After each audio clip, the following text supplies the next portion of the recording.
Yeah, absolutely. Thanks to the experience we built with the previous titles that we developed with Unreal Engine, with this title, we managed to pump our graphics up.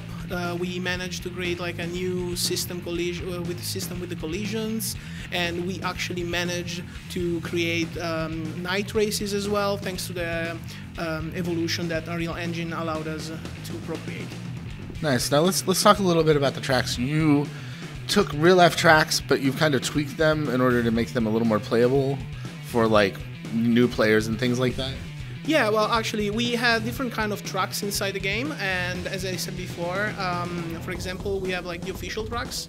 The official tracks are exactly a reproduction of how they are in real life. But in other cases, with country tracks, we decided to start from the real, what they are in the real life, but then designed around them to make like a more fun gameplay for players to experience. For example, with the Lago di Garda track, we started from the real data in real life, but then we designed different turns, and we tried to recreate the same experience for players to enjoy, avoiding maybe some parts of the tracks that are like too boring, too narrow, so the player they can experience and have fun while having almost the real track. Nice. So this is more of like a sim experience, but it feels like there's a little leeway there for people that might not be too familiar with sim racing as well. Yeah, absolutely. Like, not only with tracks, we decided to introduce, to repropose again the rewind mechanics that we allow players to go back in time and try to correct their mistakes. So if you're a new player and you don't know how to face a particular turn in a particular track, you can actually face it, get a mistake, maybe fall down, go back in time, and then try again by braking earlier or later. And at the same time, we have driving aids that allow you to know how to face a particular turn, and this aid will tell you if you're going too fast or too slow. So you will exactly know how to face every part of the track as you go, even if you're a new player. Nice. Now, you also have a ton of different bikes available this time around, right?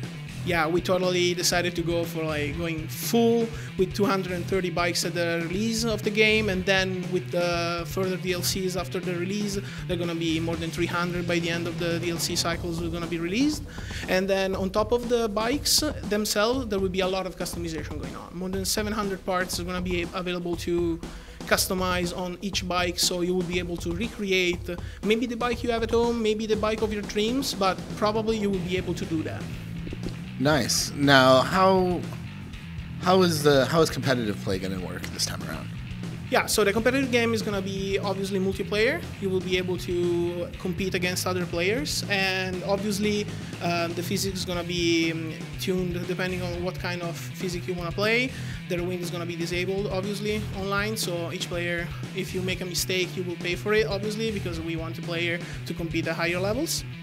And then you will be able to choose among all the tracks, the physics you want, and you will be able to showcase what you actually earned during your offline campaign, such as, for example, all the customization for your rider and your bike in the multiplayer mode as well.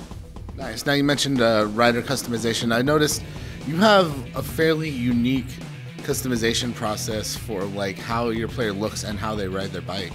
Yeah, absolutely. So in Ride 3, we wanted to make the player feel at home. In fact, we created a hub in which the player, called the home, in which the player will actually stay in at the beginning of the game. And in this hub, you will have your bike showcased all the time, and you will be able to obviously customize it. But in the house, when you're inside the house, you will be able to wear different kind of a piece of clothing. So you'll be able to customize yourself while you're inside the house. But that's not the only thing. You will be able to customize your piece of clothing while you're racing. So there will be street customization. So you will be wear different kind of piece of clothing for when you're actually racing with street bikes. The same happens with supermoto and bikes and competitive bikes as well.